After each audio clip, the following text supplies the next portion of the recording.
Seria Regăsirea puterii interioare. Capitolul 7. Zidurile emoționale, protecțiile inimii. Episodul 2. Zidurile emoționale și stilurile de atașament. De multe ori atunci când vorbim despre zidurile emoționale ne imaginăm oameni reci, distanți, greu de atins, dar realitatea este mult mai complexă. Zidurile emoționale nu arată la fel pentru toată lumea. Uneori ele se manifestă prin retragere, alteori prin control, alteori chiar printr-o dorință foarte intensă de apropiere. Pentru a înțelege aceste diferențe este important să vorbim despre stilurile de atașament. Aceste stiluri se formează de vreme în relațiile noastre timpurii și devin felul în care învățăm să navigăm apropierea emoțională. Pentru unii oameni apropierea este naturală.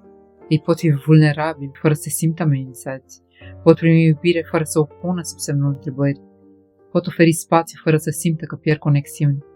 Acesta este stilul de atașament sigur. Dar pentru mulți oameni lucrurile nu sunt atât de simple. Unii învață că apropierea este instabilă, că iubirea poate dispărea, că trebuie să lupte pentru atenție sau validare. În aceste cazuri apare adesea un atașament anxios. O parte din ei își dorește apropierea profundă, dar în același timp apare o teamă constantă că acea apropiere poate fi pierdută. Această teamă creează o sensibilitate foarte mare la semnalele relației, la distanțe, la schimbări de ton, la tăceri. Este ca și cum sistemul emoțional ar fi mereu în alertă. Pe de altă parte, există oameni care au învățat ceva diferit. Au învățat că apropierea poate fi copleșitoare, că emoțiile intense nu sunt sigure, că vulnerabilitatea poate aduce pierderea controlului. În aceste cazuri apare adesea stil de atașament evitant. Acești oameni pot părea foarte independenți, foarte autonomi, dar de multe ori această independență este o formă de protecție, pentru că apropierea emoțională activează neliniște. Și atunci apare tendința de a crea distanță, nu pentru că nu există sentiment, ci pentru că acele sentimente devin prea intense. Și când aceste două stiluri se întâlnesc, anxios și evitant, apare una dintre cele mai intense dinamici relaționale. Unul caută apropiere, celălalt caută spațiu, unul simte nesiguranță în distanță, celălalt simte nesiguranță în apropiere și fără să-și dea seama, fiecare activează exact frica celuilalt.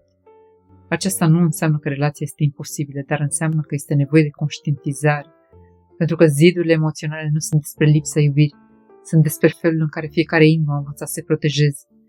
Atunci când oamenii încep să-și înțeleagă stilul de atașament, apare ceva important: compasiune, compasiunea pentru propriile reacții și compasiunea pentru reacțiile celuilalt.